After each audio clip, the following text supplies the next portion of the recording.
Hey guys, Adam here with AmericanMuscle.com, and today we're taking a closer look at and of course installing the AFE Magnum FORCE Stage 2 Pro 5R cold air intake, big mouthful there, with the black finish, available for the 11 and newer 5.7 HEMI equipped Challengers. Check this out for your own Challenger if you're looking to ditch the factory intake to pick one up that is a complete night and day difference. This is a huge upgrade over every aspect of your factory airbox, giving you a bump in horsepower and torque, throttle response, and acceleration gains, while also just helping your engine breathe a lot better.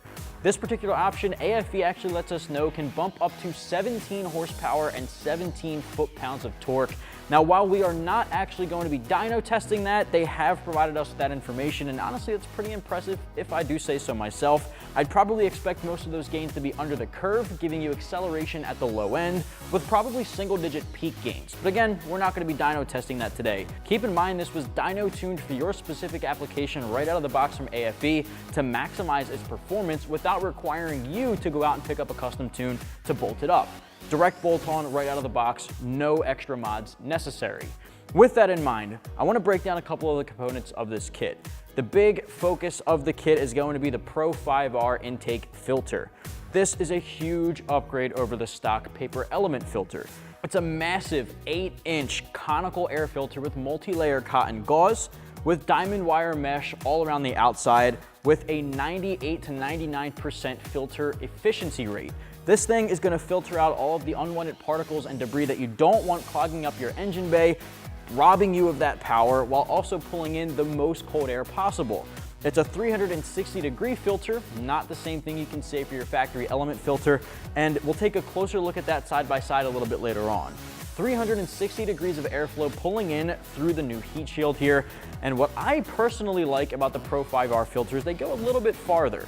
The top of an aftermarket filter is typically flattened off with this material here, but they've actually cut open a center to give you more access to that filter, which just means a little bit more air is going to be getting through. They've also increased the diameter of your tubing. This is a roto-molded polyethylene material, big upgrade as far as the quality of materials, and it's a much larger diameter tubing.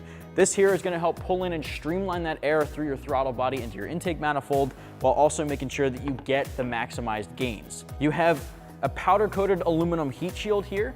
There's also included weather stripping to make sure that this has a good tight seal under the hood of your 5.7, making sure that it's blocking out all of the excess engine heat while pulling in cold air through that 360 filter. Blocking out that engine heat is going to be crucial, so this is a pretty big upgrade. And of course, they added a little bit of branding there with a steel plate. A lot of times you just get a sticker decal to slap on there. This is actually a billet aluminum plate that's cut out with the AFE name. I personally like that. Some guys might not, but I think it's a good addition to give you just a little bit of underhood spice. Now, this entire kit comes right in around 350 to 375 bucks in that range, making it one of the more premium options in the category. There are some pushing $400 and more. This one falls a little under that. I think it's a pretty good price tag for something you don't have to custom tune, you don't have to do anything extra to, and it's an easy bolt-on install with a huge upside in quality and performance. I think this Pro 5R filter here, being an oiled and washable filter, is going to be a night and day difference. Being an oiled and washable filter, you just pop it off when it comes time for routine maintenance, wash it, re-oil it, throw it right back in, and you're good to go. With that said, it is pre-oiled for you right out of the box, so just throw it on and you're good to go right from the start. As far as the install is concerned, expect 1 out of 3 wrenches on our difficulty meter. It'll take an hour, maybe 2 at the most, but I know most of you guys, I'm sure, have tackled this before, and it's simple enough for anybody to do in the driveway at home, even if you have no experience. Simple hand tools you want to have on deck, like a ratchet or an impact gun. 8mm socket's going to do the trick, a couple extra things, and I'll take you through that in just a minute. Just know that every step of the process I will walk you through, starting with the uninstall of the factory intake. We'll move into a stock comparison between the two. We'll assemble a couple of things here on the table, and then we'll get to the install. Tools used in this install include an impact gun, a ratchet, 15mm wrench, 8, 10, 12, and 16mm deep sockets, and a flathead screwdriver. All right, step number 1 for the uninstall, of course, just pop off your engine cover. Now, of course, we're working with a 5.7. This may be a little bit different for the guys out there with a 6.1, but shouldn't vary too much. Just pop off that engine cover and just set it aside. Next up, we're going to do our sensor right on the side of the tubing that connects to the throttle body. It's really just a pinch and disconnect. From there, you actually want to remove the fitting for the sensor itself, which you're just going to twist and pull straight back on. This is extremely sensitive, so set this aside and just make sure it's out of the way of any danger. Next up here, grab an 8mm socket or a flathead screwdriver, and we're just gonna loosen up the clamp holding the intake tubing to the throttle body. From there, you should be able to just twist it up, pull this back. Before we can remove this, we have one more bolt to remove as well as a hose, and then the whole thing will come off in one piece. All right, next step is the bolt holding the factory heat shield to the front support. That's also an 8mm. Just loosen that up and take that out. From here, we're gonna disconnect the hose, the breather line on this end. Just gonna wiggle it back and forth and pull it straight back. At this point, we should be able to disconnect this from the throttle body and pull it all up in one piece. All right, this will pull straight up, pull out of the throttle body. You can lift up on this end here, and we're just gonna set all this aside. Now this bracket was used to hold on that factory intake at the extension portion. We're just gonna go ahead and remove it because we're not gonna need it for our aftermarket intake. So I'm gonna take a 16mm socket and just remove this bolt.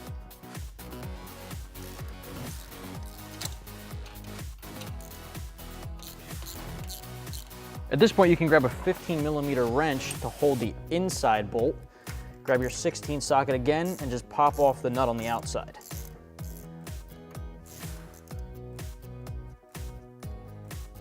All right, this way the bracket's out of the way, but there isn't an open hole there. You can just thread the bolt back in there and tighten up that nut.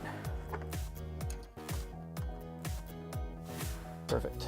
So we got our factory intake on the table here, and I gotta say, there is a clear night and day difference. I know I said that before, but this particular factory intake does have that paper element filter built into this air box, which I will say the air box does do a good job of blocking out the excess engine heat, but it's not gonna do that great of a job filtering out unwanted particles and pulling in more cold air. It's got the cold air induction going down to the bottom, which is pulling in cold air from the top, but all of this is sealed off. There's no access to cold air being pulled in from the top, which is not gonna be the case here with your AFE. That Pro 5R is completely open for, again, 360-degree coverage of pulling cold air in. I will say the tubing is a big difference as well. Many guys might not realize that, but the tubing switching over from this flexible stock area to a much wider diameter plastic tubing is gonna make sure that there is no air turbulence, which can rob you of that power. Streamlining the airflow through that you will have with this AFE tubing is gonna be a big difference as well. So you'll see that, and that's gonna affect your throttle response, your acceleration. It's more accessible air more immediately. This flexibility here in the factory tubing does cause that air turbulence, and really it's just not the smoothest and most durable option. This is gonna dissipate heat a little bit better too. And again, this is the black finish. There are other finishes on the market, especially from AFE too, so you can pick one out that fits your personal preference as far as appearance. But just know this whole kit is gonna increase filter efficiency and airflow by up to 40%. Huge gains there, the statistics just don't lie. With that in mind, I'm gonna toss this aside. We're gonna assemble a couple of things. We have to move over our factory sensor into the open hole here. We'll assemble a couple of couplers, and then we'll get to it under the hood. The first step here, what we're gonna do is take our rubber grommet included in the kit and install that into the pre-drilled hole on the side of our new tubing from AFE. This is gonna be the throttle body side where your sensor is gonna install. So in order to get this installed, you're gonna take the smaller end of the grommet and just squeeze that into position inside of that pre-drilled hole. Once you have that squeezed in, you'll be able to take your sensor and insert that into the hole. You're gonna push down and lock it into place and rotate it so it's facing the throttle body. Take the adapter coupler. The flat side is gonna be on the outside. This is gonna be inserted into the open hole on your throttle body end. This is gonna seal in to the throttle body. Take your T-bolt clamp and insert that over the top. If you need to, you can loosen it up. I'd actually probably recommend doing that in case it's too tight. For here, we're just gonna insert that onto the outside here and get that ready to be installed. We're gonna set this aside, bring our heat shield onto the table, and assemble a couple of things there. For our new heat shield from AFE, we do have to transfer over one metal clip and grommet from our factory airbox. That's located right here on the side. Now it does have a metal clip holding it on, so what I find might be easier would be to use a flathead and push the metal portion out and then pull the rubber grommet out separately. They do go together in one piece, but I find that to be a little bit easier than trying to squeeze the metal out with it. So we're gonna set this aside. What we're gonna do is we're going to slide the metal grommet onto the open bracket on our new heat shield and put them back together. Perfect. At this point, we can grab our weather stripping and start assembling that. The next step with our weather stripping is to grab the smaller portion and go across the bottom.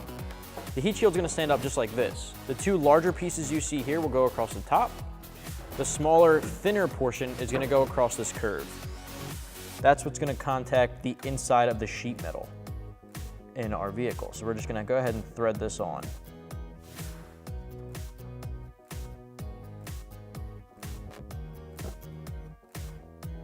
Perfect. Once you have the smaller portion on, you can start working on the larger one. All right, the same theory goes to the larger one. You're just gonna press it all across the top end and just feed it across.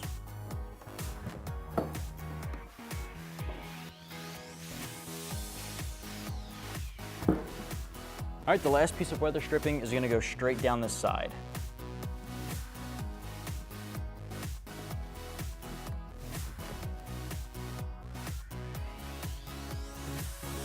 Last step of the process is your install contact pad. Now this is basically just a foam padding that we're going to install on the bottom here to make sure that the bottom of your heat shield isn't just a metal on metal connection with the bottom of your engine bay, causing any scraping or rattling or any kind of vibration or noise. So that's going to be a good install there to have. It's just a little piece of equipment that AFE included to make sure that it's some top-notch quality stuff. So now that we have that taken care of, we're gonna go in the engine bay. We have a couple of things left to tackle. After putting a little bit of pressure on this to make sure it's got a good seal, and then we'll install the rest of our components. Now the first step, we have to remove this factory 10mm bolt. Now it's just gonna be set aside. We're not gonna be reinstalling that, but that's an easy thing to tackle right off the bat here. In that factory location, you're gonna be installing this rubber vibration bump stop. This is gonna prevent any metal on metal contact. All right, the perfect thread pitch to just fit right in that factory hole. Just twist that all the way down and get it nice and tight. All right, at this point we can drop in that heat shield. You wanna line up the top bracket here with that factory mounting point. You wanna line up also the side bracket with your fender. You can use the new 10mm bolts along with the lock and flat washers to tighten that down to your bump stop. Once you have this a little bit tightened down by hand, grab your factory 8mm bolt, and that's gonna go to the front mounting point. Now that we have the factory rubber isolator and the metal piece in there as well, grab your 10mm socket, tighten down the side first. Swap that out for an 8mm socket and tighten down the front. All right, now it's time for our intake tubing. Now I find this to be a little bit easier for some guys if you remove the bolt that we just installed here, just to give you a little bit more flexibility. If you're able to get it on without having to remove that, that's perfectly fine. Rotate that clamp upward, squeeze that onto your throttle body, grab a 12mm socket and tighten down that T-clamp.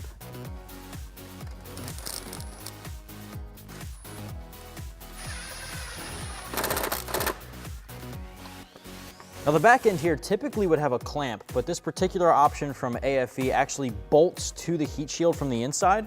Grab the same 10mm bolts, flat and lock washers that we used on the bump stop on the side to bolt it to the inside here. Now you might have to flex the heat shield around a little bit to line up those holes. But just tighten those down by hand, and then we'll grab our socket and gun them on.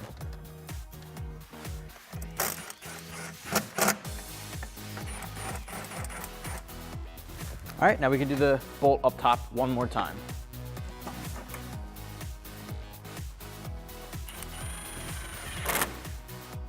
All right, there's only a couple of steps left. We're gonna drop on our Pro 5R filter along with the larger clamp included in the kit. That's just gonna go right around the outlet of your new tubing.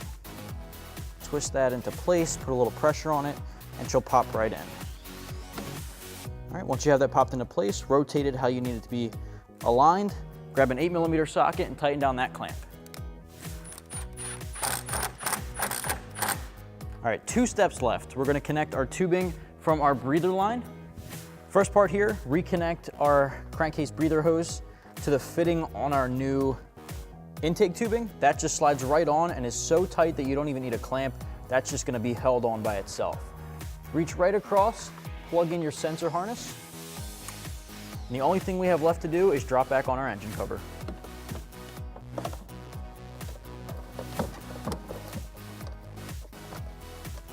Well guys, that's gonna wrap up my review and install for the AFE Magnum FORCE Pro 5R Stage 2 cold air intake in black, available for the 11 and newer 5.7 HEMI equipped Challengers. If you wanna pick yours up, you can do so right here at AmericanMuscle.com.